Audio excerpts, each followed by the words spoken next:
हरे कृष्णा, राधे राधे। आप सभी का हमारे YouTube चैनल आध्यात्मिक कथा में बहुत बहुत स्वागत है। आज के इस वीडियो में हम श्रवण करने जा रहे हैं पूर्णिमा व्रत कथा। द्वापर युग में यशोदा माँ ने श्री कृष्ण से कहा, हे कृष्ण, तुम सारे संसार के उत्पन्न करता, पालनहारी और संहार करता हो।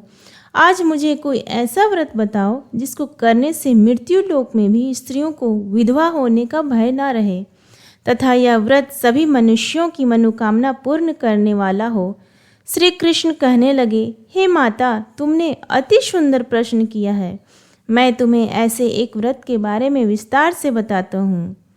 सौभाग्य की प्राप्ति के लिए स्त्रियों को 32 पूर्णमासी के व्रत करना चाहिए। इस व्रत को करने से स्त्रियों को सौभाग्य की प्राप्ति होती है। यह व्रत अत्यंत सौभाग्य देने वाला और भगवान शिव के प्रति भक्ति को बढ़ाने वाला है। यशोदा जी के कहने लगी, हे कृष्ण, प्रथम इस व्रत को मृत्यु लोक में किसने किया था, इसके विषय में विस्तार से मुझे बताओ। श्री कृष्ण कहने लगे, इस भूमंडल पर अनेक प्रकार के रत्नों से परिपूर्ण कातिका नाम की एक नगरी थी। वहाँ चंद्रहास नामक राजा राज्य करता था। उसी नगर में धनेश्वर नाम का एक ब्राह्मण था और इसकी स्त्री अति सुशीला रूपवती थी। दोनों ही उस नगरी में बड़े प्रेम से रहते थे। घर में धन धान्य आदि की कोई कमी नहीं थी, परंतु उनको बहुत बड़ा दुख था कि उनकी कोई संतान नहीं थी। एक समय एक बड़ा योगी उस नगरी में आया। वह योगी उस ब्राह्मण के घर को छोड़कर अन्य सभी घरों से भिक्षा लेकर भोजन लिया करता था।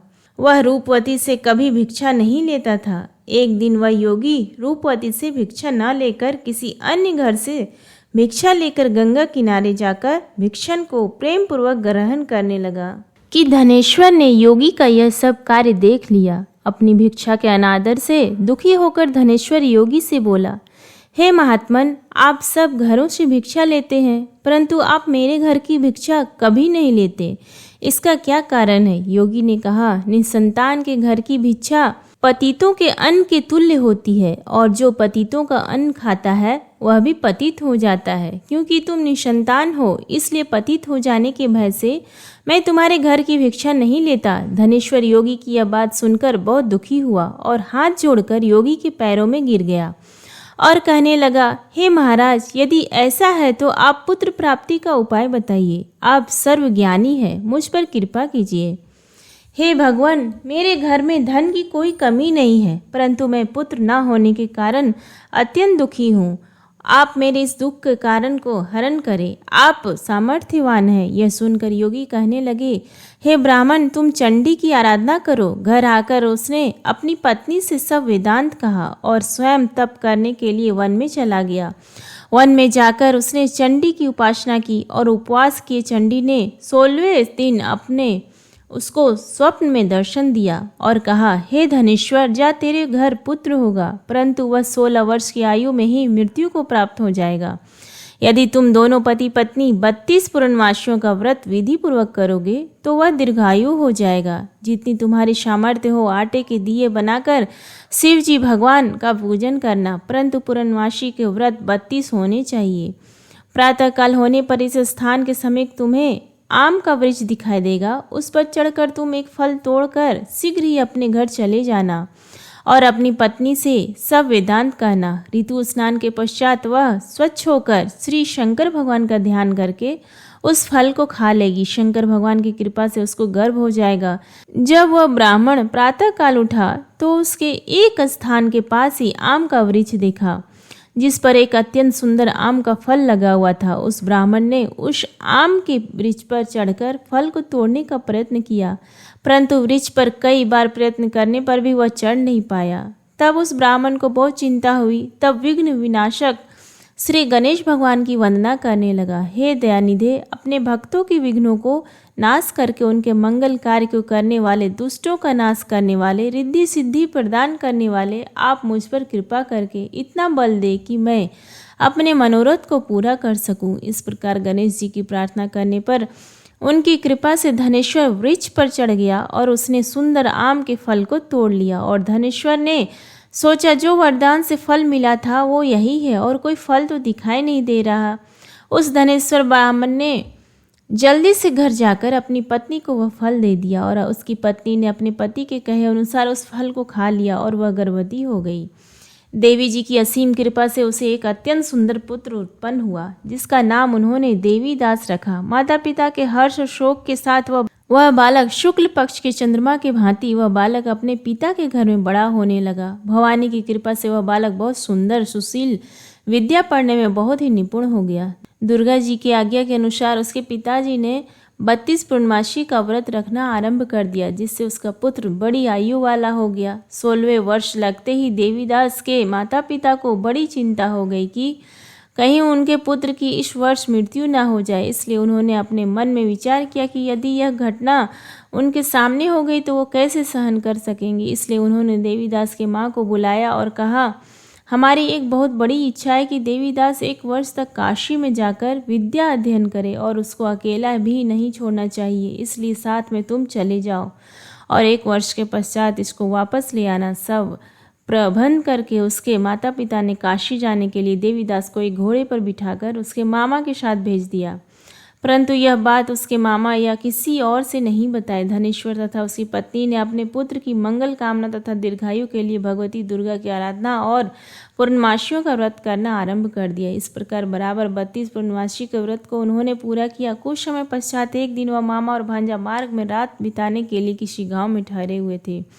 उस दिन उस गांव में ब्राह्मण की अत्यंत सुंदर, सुशीला और गुणवती कन्या का विवाह होने वाला था। जिस धर्मशाला के अंदर वर और उसकी बारात ठहरी हुई थी, उसी धर्मशाला में देवीदास और उसके मामा भी ठहरे हुए थे। संयोगवश कन्या को तेल आदि चढ़ाकर मंडप आदि का कार्य किया गया तो लगन के समय वर को धनुर्वात हो गया। इसलिए वर के पिता ने अपने कुटुंबियों से विमर्श करके निश्चय किया कि यह देवीदास मेरे पुत्र जैसा ही सुंदर है, मैं इसके साथ ही लगन करवा दूं और बाद में विवाह के अन्य कार्य मेरे लड़के के साथ हो जाएंगे। ऐसा सोचकर देवीदास के मामा से जाकर बोला कि तुम थोड़ी देर के लिए अपना भांजा हमें दे दो, जिससे विवाह के लगन का सब कार्य सुचारू रूप से हो सके। तब देवीदास का मामा कहने लगा, जो कुछ भी वधू पक्ष से कन्यादान के समय वर को मिले वह सब हमें दे दिया जाए, तो मेरा भांजा इस बारात का दूल्हा बन जाएगा। यह बात वर के पिता ने स्वीकार कर लेने पर उसने अपना भांजा वर बनने के लिए भेज दिया और उसके साथ सब विवाह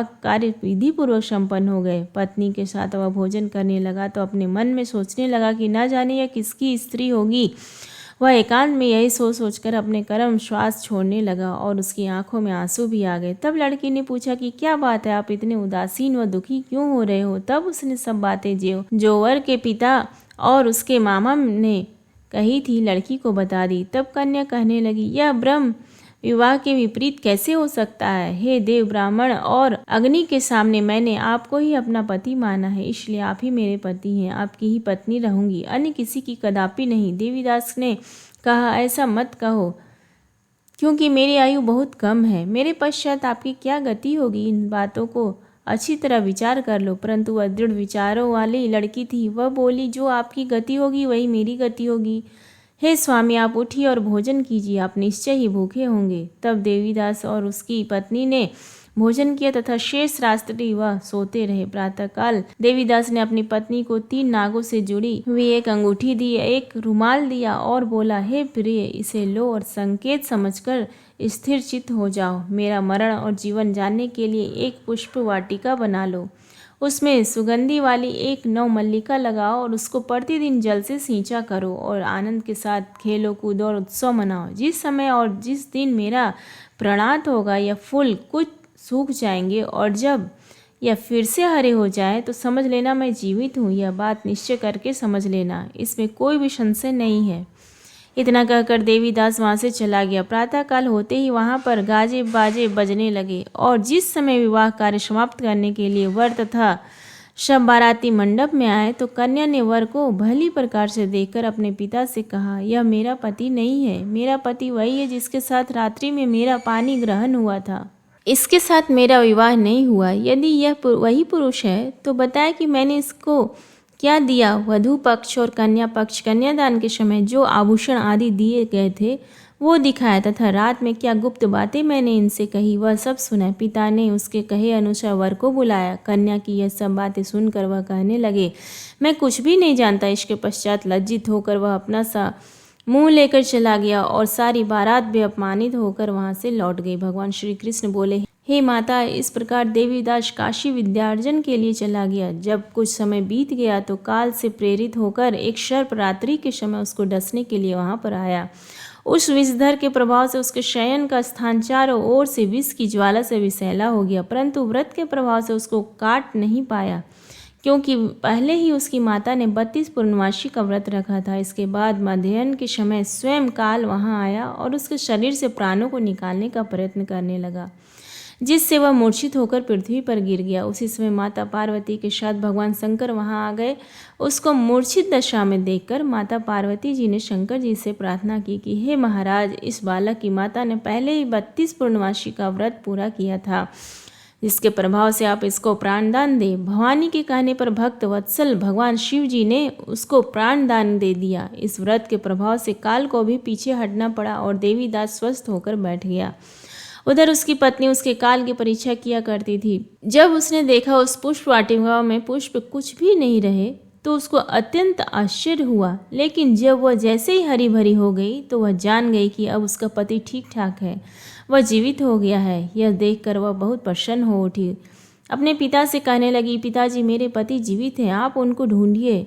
जब 16वें वर्ष व्यतीत हो गया तो देवीदास भी अपने मामा के साथ काशी से चल दिया। इधर उसके ससुर उसको ढूंढने के लिए अपने घर से जाने वाले ही थे कि वह दोनों मामा भांजा वहां पर आ गए। उनका आया हुआ देखकर उनके ससुर को बहुत प्रसन्नता हुई और वह उन्हें अपने घर ले गए। उस समय नगर के निवासी भी वहां इकट्ठे हो गए और सब ने निश्चय किया कि अवश्य इस बालक के साथ कन्या का विवाह हुआ था। उस बालक को कन्या ने जब देखा तो पहचान लिया कि यह तो वही है जो संकेत करके गया था। तब उपरांत सब कहने लगे, भला हुआ यह आ गया है, और सब नगरवासियों ने आनंद मनाया। कुछ दिन बाद देवीदास ने अपनी पत्नी और मामा के साथ अपने ससुर के घर से बहुत सारे उपहार लेकर अपने माता पिता के घर तरफ प्रस्थान किया।